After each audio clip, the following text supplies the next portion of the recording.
Hey guys, what's going on? It's Dan, and I am back with my Week 10 match in the VBA. This week we are going up against Hawk the Wanderer and the Island Dragons. It's a pretty important match for me. I have already locked a playoff spot, but with a win here I will lock a bye week, but if I lose I do not get a bye week, so this is pretty important since people in the bye have one less match to win, obviously, and also are automatically into the prize money section. So I also wanted to balance this week, not revealing too many cool techs. I've done a good job of not using too many interesting techs throughout the season, so I can save them for playoffs. But I do have one that I'm going to have to unload this week as we go into Hawk's team to try and lock in the win, because the win is very important. He's got a nice trainer card, but as we go into the match here, I am going to have Hail Mode in the back, because if I control weather, I should be winning the match, but if he controls weather, he should be winning the match. I did not expect the Sharpedo Hitmontop lead here. So, my thought on his lead is that, because I know I can't ever Thunder Wave the Sharpedo, is that if I fake out the Hitmontop, I think I live a attack from the Sharpedo into the Nidoking, but the Protect on Nidoking is also pretty straightforward, and what I think he'd expect me to Protect and maybe go into the Liepard instead. So we're just going to fake out the Hitmontop and try to take out the Sharpedo. We also have a bit of speed. If the Sharpedo doesn't have a lot of investment, we could be faster as well. But Fake Out comes on out into the Hitmontop. But he wasn't going for Fake Out, and then Liquidation will actually just take out this Nidoking. So this puts me behind the 8-ball here. I had done the calc wrong on that significantly. But now this Sharpedo is really a bit of a threat. My best answer for it looks like it could be Abomasnow, because Arctivish doesn't really carry anything for it. And to try and maintain speed advantage, I'm probably going to have to try to cycle the Abomasnow back in at some point, because I'm sure he has sand in the back. But here, I expect Liquidation to hit something, and Close Combat to go into the Abomasnow. So I want to Charm the Hitmontop to reduce its damage output, and then see if I can take out the Sharpedo. That's the game plan from here. My Focus Sash is obviously going to get broken, but I've got physically bulky Liepard, and if Close Combat actually goes into the Liepard, I should live it after this Charm. The Sharpedo also carries Poison Jab, which is a cool tech. It'll hit the Abomasnow very hard, but not quite hard enough. Close Combat comes into the Liepard, but here Abomasnow is going to be able to take out the Sharpedo, which is obviously pretty useful for me, but now he's going to have weather control and I have to figure out a way to cycle the Abomasnow back in. Liepard is going to be generally helpful as well, but if he maintains weather, there's not too much I can really do here.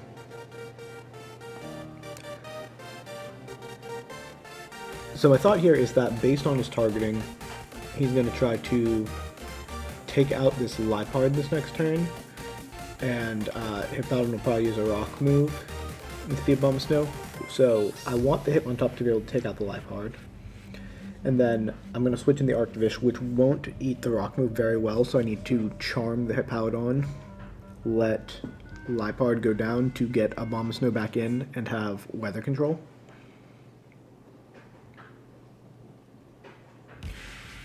Charm works here.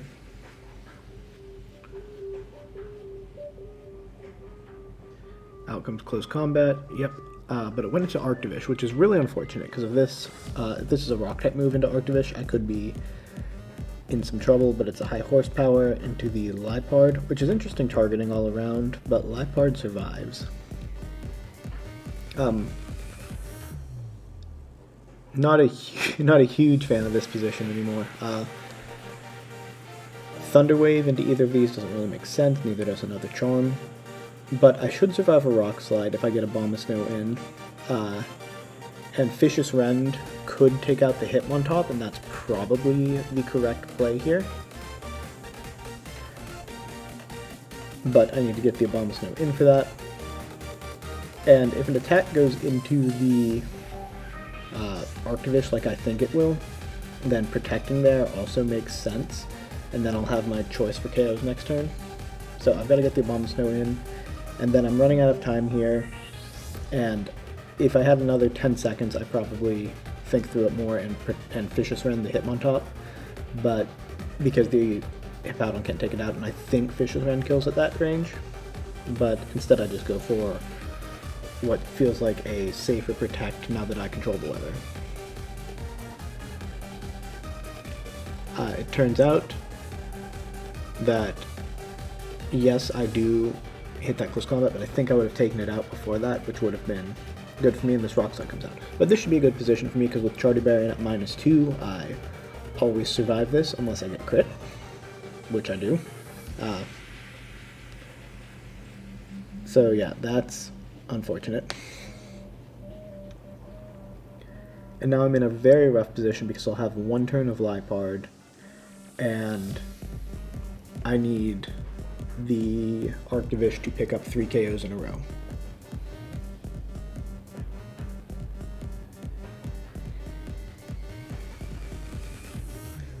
So I'm going to fake out the Hippowdon, and I'm going to go for the Vicious Rend on the Hitmontop, because the Hitmontop I know threatens the Arctivish, whereas I could probably live an attack from the Hippowdon, which might buy me an extra turn. Vicious Rend comes on out at the top goes down.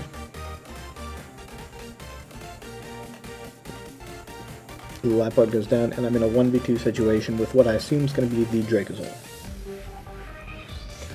So this is going to be a pretty 50-50 play.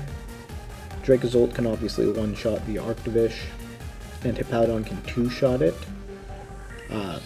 So if I target the Hippowdon and Dracozolt attacks, I lose. If I target the Dracozolt and it doesn't protect, I should win. And if Dracozolt protects, I need to target the Hippowdon to win.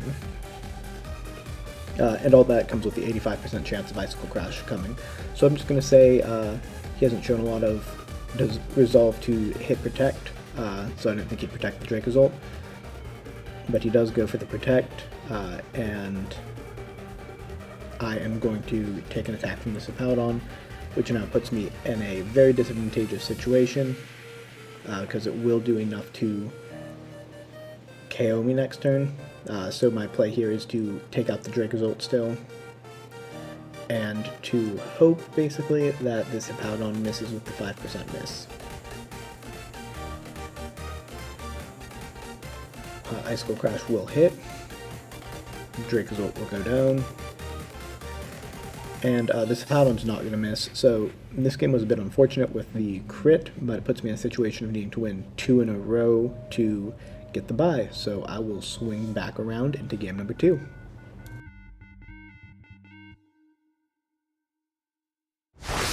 So, moving into game 2, I'm going to decide to change up my plan because that Liepard felt really bad in front of the Sharpedo, so I'm going to go with a Crobat lead instead to guaranteed get up Tailwind, or not guaranteed, but have a very good shot at getting up Tailwind, which will make my team faster by default than him, even if I'm not necessarily controlling the weather, and then I will be able to go for weather control as well. So I'm pretty sure that this is the lead I want, and I definitely want Hail in the back. I do consider a Marowak instead of a Nidoking lead, because Marowak does threaten a lot of his team pretty efficiently, but Nidoking just feels slightly better for me.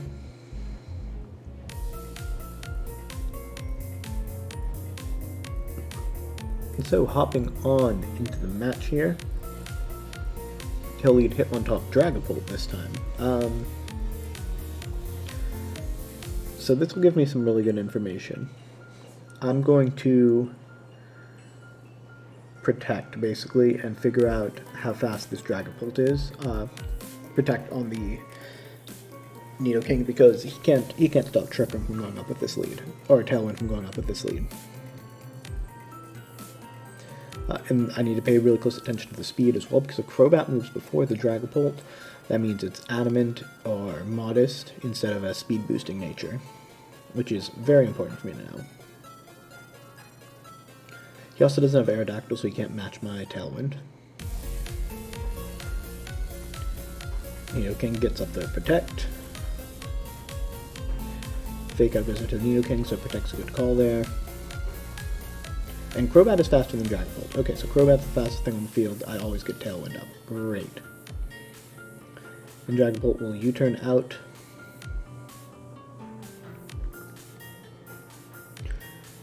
And now we need to see what comes in before we can figure out what our plan for next turn is going to be. Hippowdon comes on in.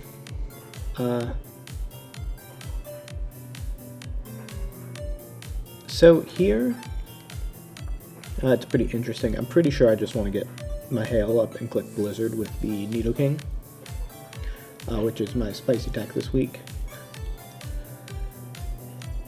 But Blizzard doesn't likely KO this Hippowdon, but if I can get some U-turn chip, Blizzard, and some Hail chip, that could take the Hippowdon out. So that's what I'm thinking right here. I also know getting U-turn chip on the Hitmontop makes it more likely that Blizzard takes it out as well, but Hitmontop's pretty bulky, so I don't think Blizzard ever takes it out here. So we're just going to U-turn the Hippowdon and click Blizzard. We're going to get in Abomasnow for 100% accurate Blizzard. It's a decent chip, it's a pretty bulky Hippowdon.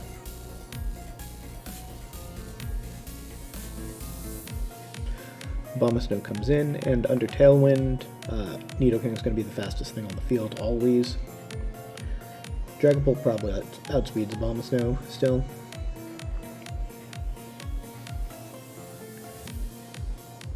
I built the Abomasnow more for bulk. Okay, so that might be AV Hippowdon is what it looks like to me. Triple Axle. I should live this because the third hit always does the same amount as the first two combined, except he gets a crit on the third one. So Nidoking goes down, and he gets a single target Rock Slide, but I do have that Chardy Berry, so it's not going to do a huge amount. Obviously, with that damage at -2 on a split target Rock Slide, I 100% survive last game. So the crits are really getting me early in this set, but I'm still in a decent position if Arctivish can start cleaning up here. The Hitmontop is the most threatening thing on the field, but these are both in obvious KO range. And I'm going to have the speed advantage on both of my things, so he either needs to get some Protects out or some switches. Nothing really wants to eat a Blizzard on his side, and Blizzard plus Vicious Rend feels like no matter what he switches into, it's going to be bad for him. Vicious Rend comes on out, top goes down, and he doesn't switch anything, so I just get to single target Blizzard down this Hippowdon.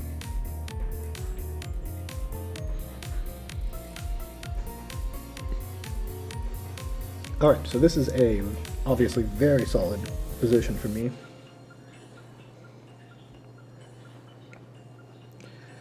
Because I know he's got Dragapult in the back, which I definitely outspeed with the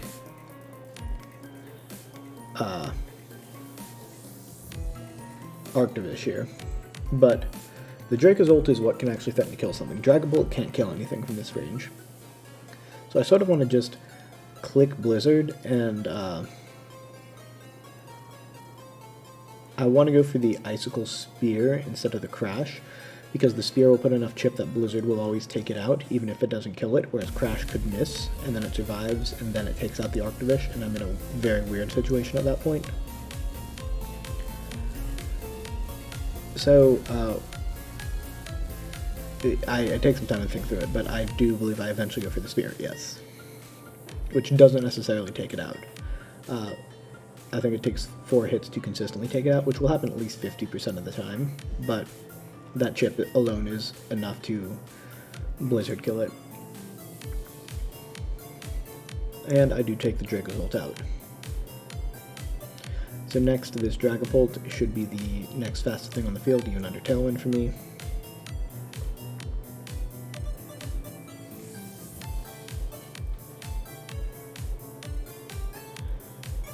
Blizzard comes on out. Now, this is interesting. There's a chance he's just not fast. He could be plus speed, but just not faster than the Crobat, but this will give me a 100% answer on that because I can just click Blizzard here, and I can click any attacking move instead of Protect, which will confirm the Dragapult speed tier for me, because my Arctovish will... Actually, no. Arctovish will outspeed every Dragapult here. I had got it confused with Marowak in my head for a sec. Yeah, nothing really... The move on Arctovish literally doesn't matter here. Because Arctovish goes first, Icicle Spear comes out. Phantom Force, Abomasnow eats it, and I get a Blizzard off, and that'll be game 2. So I will be right back for game number 3.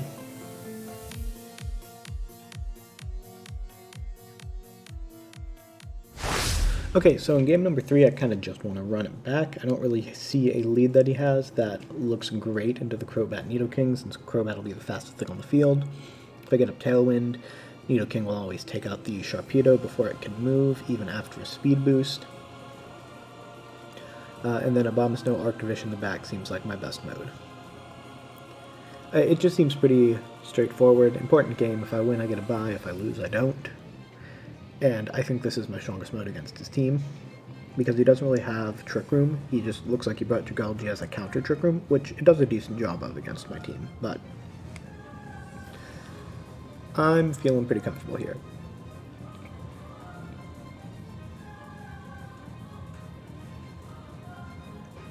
So as we hop into the battle, he locked in pretty quickly as well. We see that he just leads Sand this time. So Sand is one of the few things that can threaten to deny me Tailwind, because Dracozolt will outspeed Crobat and one-shot it even through Wakan with a doubled Bolt Beak. So the easiest thing for me here is to hit Tailwind and get the Abomasnow in. And then I will also survive the Bolt Beak because it will be single targeted, because I'll be faster than the Dracozolt if I switch the weather. I think through other things he could do to potentially try to deny Tailwind, which seems like early game important for me. And I'm not seeing a great answer here. So Tailwind's going to come out, and then Abomasnow is going to come in. Bolt Beak is also a little risky, because you never know when I decide to bring Marowak instead and just switch in a Lightning Rod user, but this isn't that situation.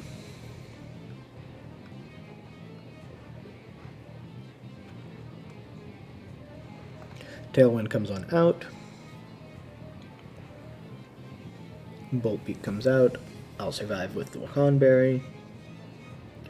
And in an ideal world, Crobat goes down here to like a Rock Slide, but he goes for high horsepower, which Abomasnow avoids. If he could have done that game 1, that would have been great, but I'm in a pretty advantageous situation here, because I'm now the fastest thing on the field, and I just get to click Blizzard. I want to get the Crobat out into, depending on what he does, probably Nidoking. But U-turn and Blizzard at this range should kill the Dracozolt, but it won't kill the Hippowdon, because I think Hippowdon's AV. Or at least very specially bulky. He does protect though, so Crobat is forced to stay in unless he kills it, which would be ideal for me.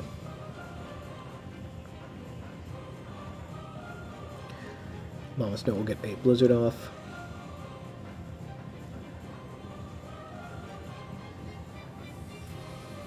Hippo will take 50%, and he'll get a Rock Slide off.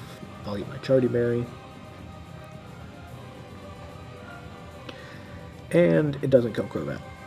But Crobat does get to eat a little bit of Hail Chip, and it still survives. So I get to try to U-turn Crobat out again. At this point, Blizzard looks like a double KO, so he has to switch something in. Because if I just double KO and Hippo stays on the field, this is really bad for him. And depending on what he switches in, will inform what I switch into as well.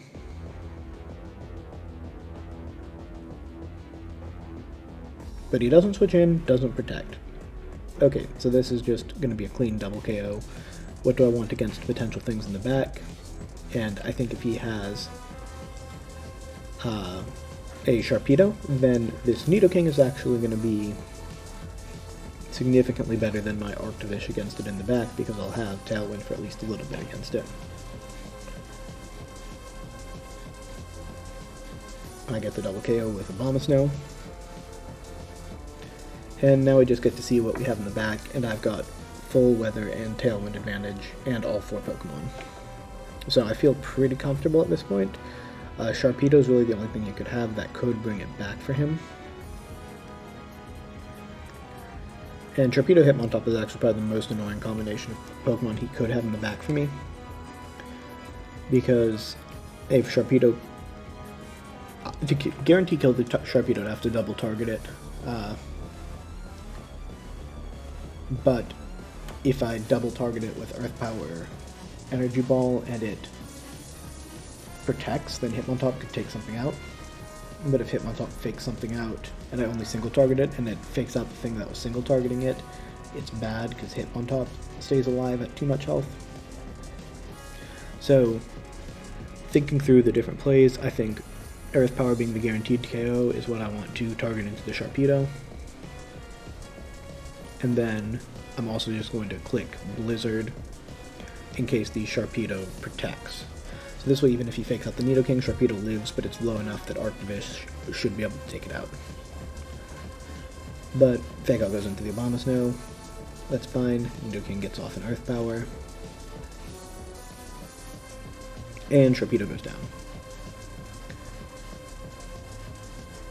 Okay, so I'm going to win this game by clicking Blizzard twice now, and Abomasnow will get another kill on this Hitmontop. Even if Hitmontop is able to kill something here because it's fast, now that I don't have Tailwind, I still get in Arctovish, and I can just... It can't double attack me. But no, I'll just get the double Blizzard off. He does triple Axle and miss. And that will be a game. I'm very happy to be getting the bye this season, so I'll be taking a week off next week, and I will see you guys in 2 weeks for a playoff match. Bye.